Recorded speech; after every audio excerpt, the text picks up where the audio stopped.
Hollywood silver screen presenting odd Thomas. इस कहानी की शुरुआत में ऑड थॉमस नाम के एक लड़के को दिखाया जाता है जो साइकिक है। वो कैलिफोर्निया के एक छोटे से टाउन में रहता है। उसके अंदर ऐसी साइकिक पावर है कि वो आत्माओं को देख सकता है। और एक दिन जब वो अपने घर पर होता है तो एक लड़की की आत्मा उसके पास आती है जिसकी आंखों में दुख होता है। ऑड उसका पीछा करता है।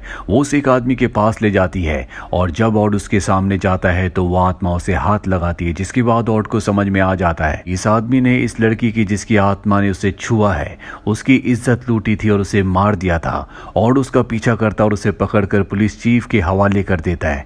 दरअसल पुलिस चीफ को पता होता है कि ऑड के अंदर साइकिक पावर है। अब रात को जब ऑड सो रहा होता है तो उसे सपना आता है कि कुछ लोग जिनकी ना नाक है, ना मुंह, ना आंख, उसे उठाकर अपने साथ ले जा रहे होते हैं जहां पर उन्होंने कुछ और लोगों को रखा हुआ है।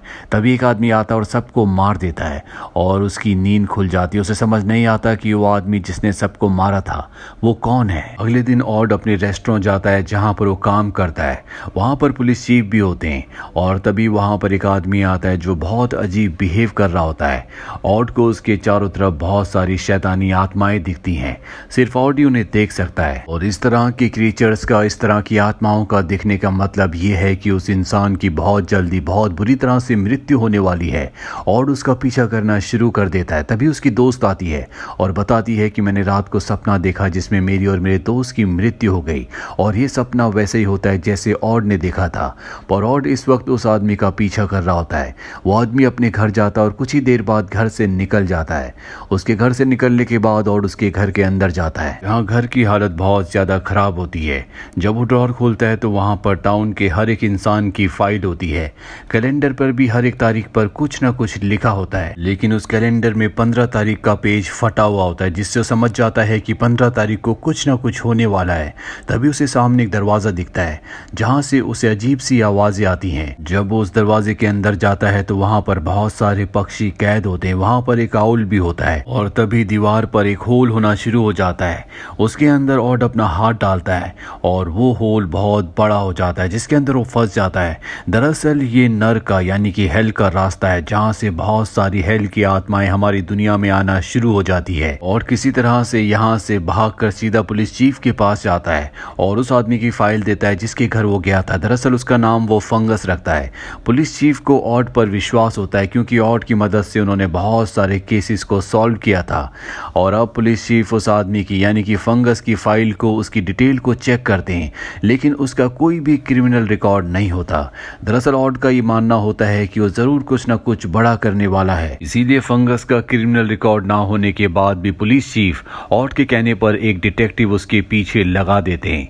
ऑड अगले दिन अपनी दोस्त के साथ एक जगह जाता है और तभी वो ऊपर से देखता है कि फंगस गुस्से से उसकी तरफ आ रहा है। वो अपनी जान बचाने के लिए अपनी दोस्त के साथ भागता है और एक बॉलिंग गेम में आ जाता है जहां पर बॉलिंग गेम के स्टाफ ने उस तरह के कपड़े पहने होते हैं जिस तरह के लोग उसके सपने में आए थे, जो उसे उठाकर ले गए थे, जिनका चेहरा बिल्कुल सपाट था। यहाँ पर आने के बाद ऑड की शक्तियां भी पूरी तरह से कम हो गई थी। वो समझ जाता है कि यहाँ पर कुछ ना कुछ है और कोई बड़ी चीज शहर में घटने वाली है।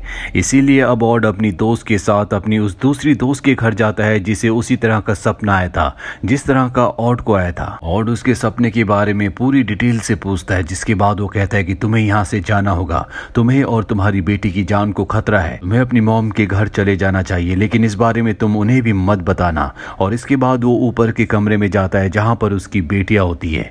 वहाँ पर नर की वही आत्माएं होती है, लेकिन वो उन्हें नजरअंदाज करता है क्योंकि अगर उन आत्माओं को पता चल जाए कि ऑड उन्हें देख सकता है तो वो उस पर अटैक करके उसे मारने की कोशिश कर सकती है। और अब ऑड अपनी दोस्त के साथ यहाँ से निकल जाता है और जब ये रास्ते में होते हैं तभी एक लड़की चीखती हुई इनकी तरफ आती है। दरअसल ये उसी डिटेक्टिव की दोस्त है जिस डिटेक्टिव को पुलिस चीफ ने फंगस पर नजर रखने के लिए कहा था। इसके पीछे डॉग्स होते हैं जो इसे मारना चाहते हैं और तभी लड़की को बचाने के लिए कोई डॉग्स पर गोली चलाता है, लेकिन गोली लड़की को लग जाती है है जिससे उसकी मृत्यु हो जाती है। और अब यहाँ पर पुलिस आती है जिसके बाद इन्हें पता चलता है कि किसी ने इस लड़की को अगवा किया था। पुलिस चीफ भी यहाँ पर आते हैं और उन्हें बताता है कि जो डॉग्स इसका पीछा कर रहे थे वैसे ही डॉग्स को मैंने फंगस के घर पर देखा था।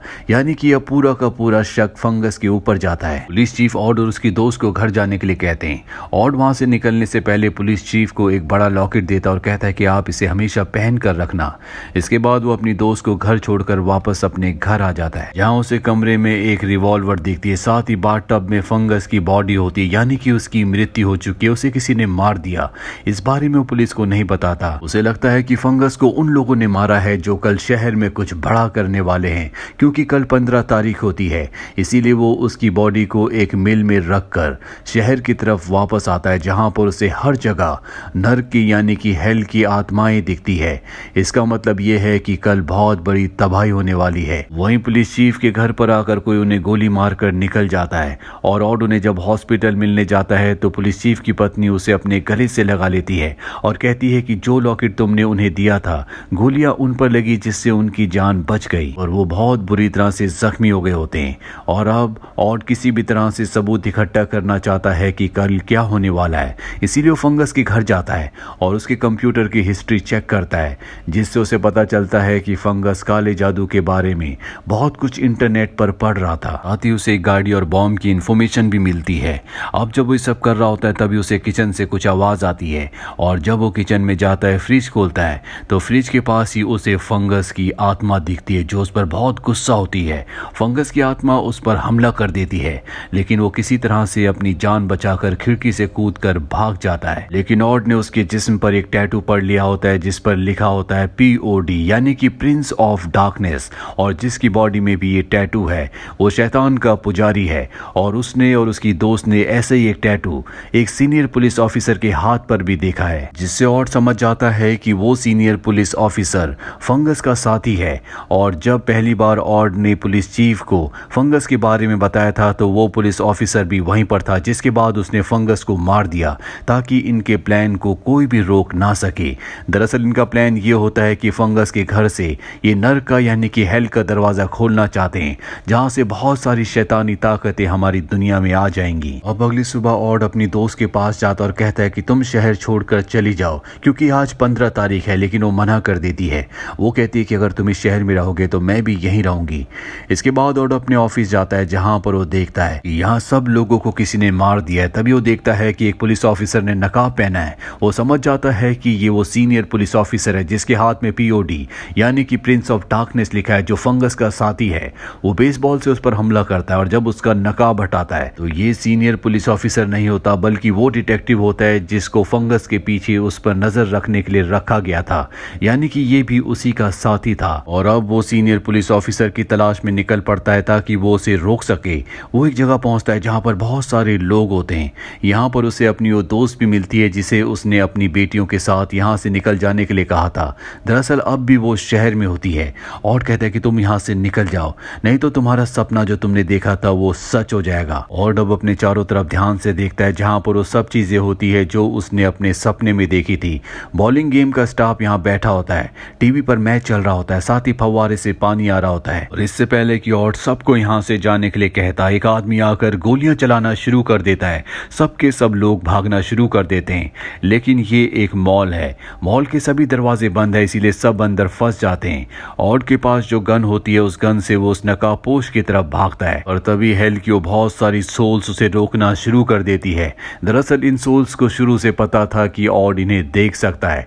जानबूझकर वो फंगस के चारों तरफ थी क्योंकि अगर वो पूरे शहर के लोगों के चारों तरफ रहती तो उसे पता चल जाता कि सबकी मृत्यु होने वाली है और वो उन्हें रोकने के लिए कुछ ना कुछ करता। अब ऑड लगातार उस आदमी की तरफ बढ़ रहा होता है जो गोलियां चला रहा होता है और किसी तरह से वो उसे मार देता है। उसे लगता है कि उसने सीनियर पुलिस ऑफिसर को मार दिया, पर जब वो उसका नकाब हटाता है तो देखता है कि ये वो आदमी है जिसने लड़की को बचाने के लिए डॉग्स के ऊपर गोली चलाई थी, लेकिन वो गोली लड़की को लग गई थी, यानी कि इसने जानबूझकर उस लड़की को मारा था। यानी कि ये भी POD Prince of darkness group का हिस्सा है। ये 3 नहीं बल्कि 4 हैं। ऑड को पूरा यकीन हो चुका है कि यहाँ पर बहुत बड़ी तबाही होने वाली है।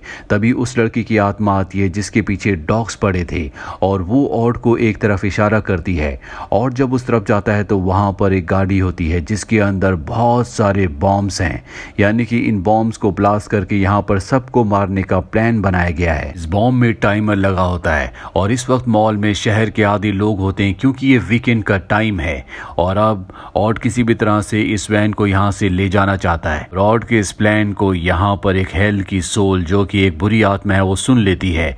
वो उस सीनियर पुलिस ऑफिसर की बॉडी पर अपना कब्जा करके ऑड को रोकने के लिए उसकी तरफ आता है। ऑड किसी तरह से वैन को स्टार्ट करके यहाँ मॉल से बाहर निकल जाता है। वो सीनियर पुलिस ऑफिसर भी उसी गाड़ी में होता है और इससे पहले कि ब्लास्ट होता और चलती गाड़ी से कूद जाता है और तभी वो गाड़ी ऊपर से नीचे गिरती है जिससे एक ब्लास्ट होता है। सीनियर पुलिस ऑफिसर की भी मृत्यु हो जाती है और बहुत बुरी तरह जख्मी होता है। इसीलिए 2 दिन बाद उसे होश आता है। वो देखता है कि उसके सामने उसकी दोस्त है जिसे देखकर वो बहुत खुश होता है क्योंकि वो उससे बहुत प्यार करता है। वो उसके साथ बहुत ही प्यार भरे अच्छे लम्हे गुजारता है। अब यहाँ पर पुलिस ऑफिसर आते हैं यानी कि पुलिस चीफ, और वो ऑड को बताते हैं कि वक्त आ चुका है। जिसके बाद हमें पता चलता है कि ऑड जिस लड़की से प्यार करता था यानी कि उसकी दोस्त, उसकी मृत्यु हो चुकी है। दरअसल ऑड को भी कहीं ना कहीं इस सच का पता था लेकिन वो इस सच को एक्सेप्ट नहीं कर रहा था और 1 हफ्ते तक वो अपनी गर्लफ्रेंड अपनी दोस्त के साथ ही रहता है। पर अब वक्त आ चुका है जब उसे अलविदा कहना होगा। इसीलिए दोनों एक दूसरे को नम आंखों से अलविदा कहते हैं। दरअसल वो जो क्रिएचर्स थे जो हेल से आए थे वो यहाँ पर सब इंसानों को इसलिए मारना चाहते थे क्योंकि इंसानों को मारने से उन्हें ताकत मिलती है। और वो 4 लोग जिन्होंने उस हेल के दरवाजे को खोला था वो शैतान के पुजारी थे जिससे उन्हें ताकत मिलती थी, लेकिन उनका दिमाग पूरी तरह से इविल हो चुका था जो अपने कंट्रोल में नहीं था। इसीलिए वो शैतान के मुताबिक काम करते थे। लेकिन और जो कि एक अच्छी आत्मा थी जिसके अंदर साइकिक पावर थी, उसकी वजह से सबकी जान बच गई और उन 4 का खात्मा हो गया। इसी के साथ ही फिल्म ये कहानी यहीं पर खत्म हो जाती है। उम्मीद करते हैं कि ये कहानी आपको पसंद आई होगी।